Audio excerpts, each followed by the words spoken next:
Welcome to our picks for the East and West Finals. I am John Hodge, joined as always by JC the Cheese Abbott. Can you believe it, JC? We've been doing this all season long, and we've got 3 games of CFL action left on the docket. 2 of them coming Saturday. On the one hand, I'm excited. On the other hand, I'm feeling a little bummed out. It's almost unbelievable that we've been doing this for as long as we have. You know what's even more unbelievable, Hodge? Apparently people listen to us. That's stunning. A lot of people do, and hopefully our listeners listen to us straight up because we both went 2-0 straight up last week. Unfortunately for us, we went 0-2 against the spread. The East final was a little more lopsided than we both anticipated. It was Al's -5. They covered, winning by 9 points.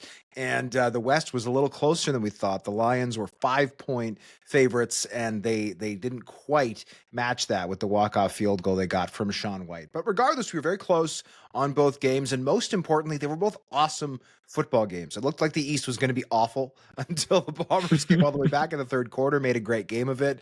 And the West final was not the most beautifully played football game of all time, but it was a super compelling game of football, highly entertaining. So hopefully the East and West finals on Saturday live up to that same billing. Let's get started with the East final. The Hamilton Tiger Cats are 2.5-point home underdogs to the Montreal Alouettes on Saturday as the team looks to break a 25-year championship drought. The Alouettes continue to be undefeated when Davis Alexander is at the helm and are expected to have defensive tackle Mustafa Johnson back in the lineup, though Pierre-Olivier Lestage, arguably the team's best offensive lineman, is dealing with a neck injury. The Tiger Cats are coming into this one rested and healthy off the bye last week. Hodge, can they get back to their first Grey Cup since 2021? Or will the Alouettes get back to the big game for the second time in 3 years? Look, I think these are both very good teams. I think either would do well and be legitimate Grey Cup teams. I think arguably the better story is the Ticats. You look at the drought that obviously has plagued them for multiple decades at this point. I think it should also be noted that, the late, great Ted Gavaya, who built this team as the general manager and tragically passed away of cancer around 2/3 of the way into the season. I mean, what an amazing story that would be for his legacy as he looks to win a Grey Cup posthumously, something he did many times as an assistant in Winnipeg and is looking to do now as a full-fledged GM. Obviously, Levi Mitchell, with his legacy, I think wants another Grey Cup. He has not won one since 2018. He has not won one since he left the Calgary Stampeders. I mean, and they've got a great team. They got arguably the best O-line in the CFL. Kenny Lawler's, for my money, the best receiver in the CFL, and their defense led the CFL in takeaways. And we saw the Bombers make some hay on takeaways against the Owls, 2 turnovers last week for La Belle Province. So I think those arrows are all pointing in Steel Town's direction. That being said, the Alouettes are so damn good with Davis Alexander. I mean, he was unbelievable in his playoff debut last week. Made one mistake on the interception, but other than that, he blew the doors off a defense that finished first in the CFL in offensive points allowed this season. Like the Blue Bombers, I think it was 21.5 points in the regular season they gave up. Alexander doubled that in a postseason game, which is crazy. He also spoke to the media this week saying he would give his performance from the East Semi a B or B minus and said he thought that the offense could hit 60. So I'm a little nervous about Pierre-Olivier Lestage. To me, he's not only their best offensive lineman, he's one of the best in the CFL, being banged up. That being said, I mean, the defense is stifling. The special teams are on point. Tyrell Richards flying around doing a brilliant job there alongside Alexander Gagne, one of the league, I think the league's most underrated players. I have to pick the Alouettes to win this game. I am not surprised that the Alouettes are road favorites. It's rare to see the road team be favored in these types of games, especially when the home side is coming off a bye. I think it's going to be close. I think it's going to be entertaining. I think it's going to be super hard fought.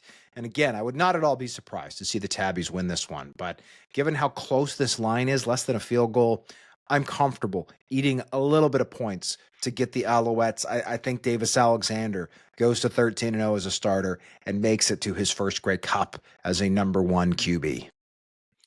I have a hard time disagreeing with you, Hodge. As media members, we don't root for teams, we don't root for players, we root for stories. And I think the Hamilton Tiger Cats, with that drought that they've been carrying around behind them for 25 years, and with the loss of the late great Ted Gavaya, are the better story. But the better football team right now is the Montreal Alouettes, and they're playing with a belief in themselves and a belief in their quarterback that is second to none in the Canadian Football League. I think they have full confidence that they will win this game and that they can win it big.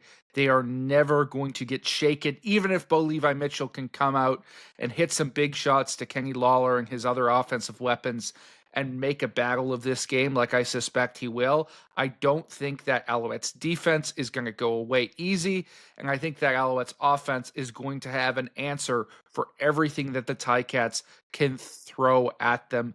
They are just on a different level right now. Now, I don't know what they're going to do if Pierre-Olivier Lestage isn't able to go, because Jesse Gibbon is also hurt and not practicing. That is a big area of concern, but Davis Alexander is moving well enough now that I think he can compensate if Lestage isn't at full strength or isn't able to go at all.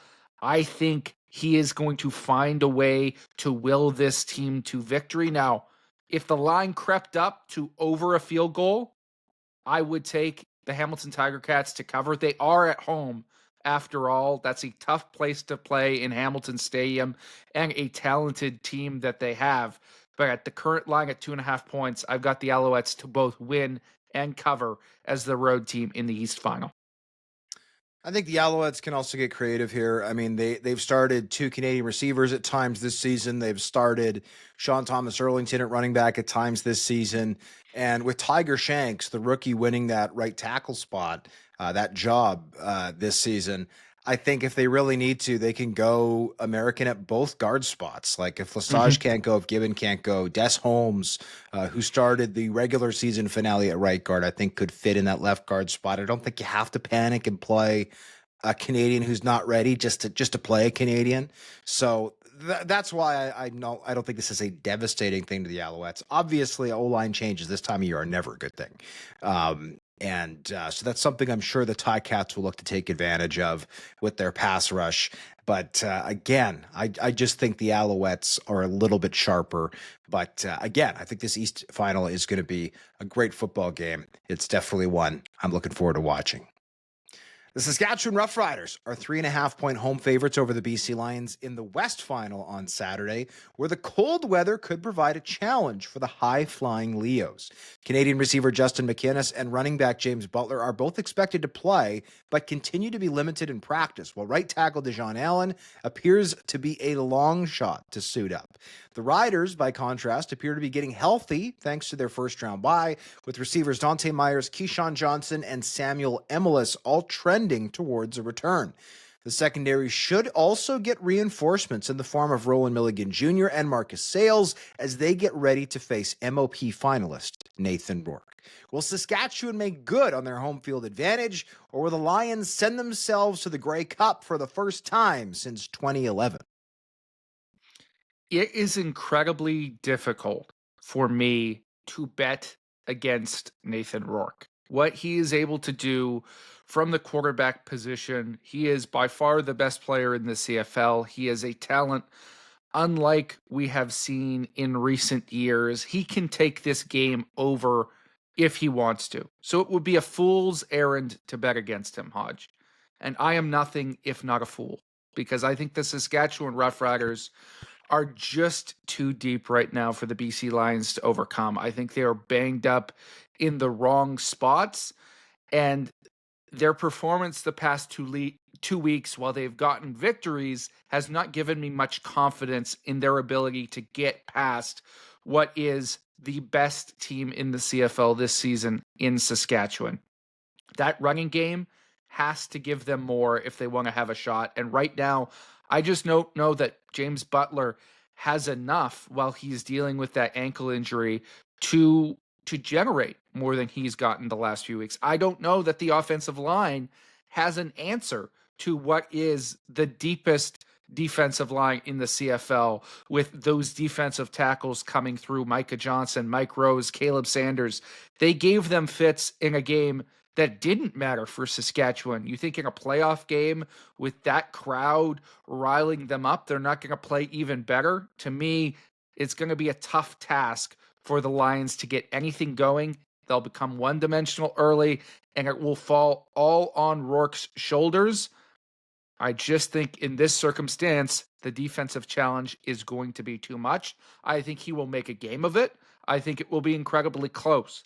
I can see the Saskatchewan Roughriders winning this one by a field goal, but I do think they will win it eventually. So give me the Riders to win and the Lions to cover this short spread in what should be a very exciting West Final between two electric teams. Yeah, to me, the cold weather, and by the way, cold weather is kind of a subjective term. So this is the forecast right now, officially as of this recording.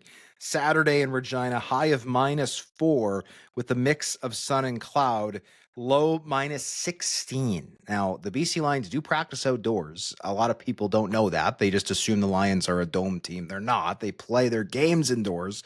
They practice outside in Surrey. So it's not like they're not used to the weather conditions. The issue is it doesn't get that cold in Surrey this time of year. This team is not practicing in sub-zero temperatures, and they're certainly not practicing anywhere near -16. So I think that points in the direction of the Saskatchewan Roughriders is a big advantage. I also think the home field advantage is there. The Riders have already sold over 30,000 tickets for this game. I would expect this to be sold out, if not very, very close. And the battle in the trenches, JC, if this BC Lions offensive line was at full strength, Dijon Allen's been banged up all year at that right tackle spot, and I think there's a big drop-off from him to the other options they have there. And then the interior of Michael Couture and George Una, I thought got exposed, frankly, against a very stout interior of Calgary's defensive line in the West Semi. So I think that Nathan Rourke is the best player in the CFL. It would not shock me if he went into Regina and just said, basically, for lack of a better term, screw everybody, I'm winning this game, and put the team on his back. That's what he's paid to do. That's what he has the aptitude to do. That being said, I think that the Saskatchewan Roughriders ultimately have more going for them than the BC Lions right now. They're getting healthier. They're coming off the bye. They've had time to sit back and game plan. And the weather, I think, is a big boost. If the situations were reversed, JC, if the Lions were coming off the bye, getting healthier, and this game was in Vancouver, I would be all over the BC Lions. However, I just don't see that right now. I think that first place advantage is so big, especially when the weather comes into play, particularly in markets where the weather can turn, like Regina, like Edmonton, like Winnipeg. I think that it matters all the more. So I'm going to take the Riders to win this game. I'm tempted at 3.5 to take the Lions to cover the spread. I've been going back and forth on this all week, JC, to be quite frank. And I think since you are taking the Riders to cover, or to the Lions to cover, I'm going to take the Riders to cover, just so we're not in the same boat. But I think that this line is in the perfect spot. The only fear I have in this one is the Riders kicking game. If this game comes down to a last-second field goal, that's the one weakness of this Riders team. And I know they brought in the rookie Michael Hughes, who might be up. Brett Lothar has finished the season stronger than he started it. That's all true. But at the end of the day, this kicking unit is not good enough in Saskatchewan, and that plagued them all year long. So give me the Riders to win. I'll take them to cover. The Cheese has the Riders to win, the Lions to cover. Regardless of what happens, folks, enjoy these games. We only got 3 CFL games left this season, and we will see how they turn out. For JC Abbott, I'm John Hodge. Thanks, and we'll listen and check out our emergency podcast that we've got today with the Ottawa Redblacks hiring Ryan Dinwiddie as their head coach and GM. You don't want to miss it.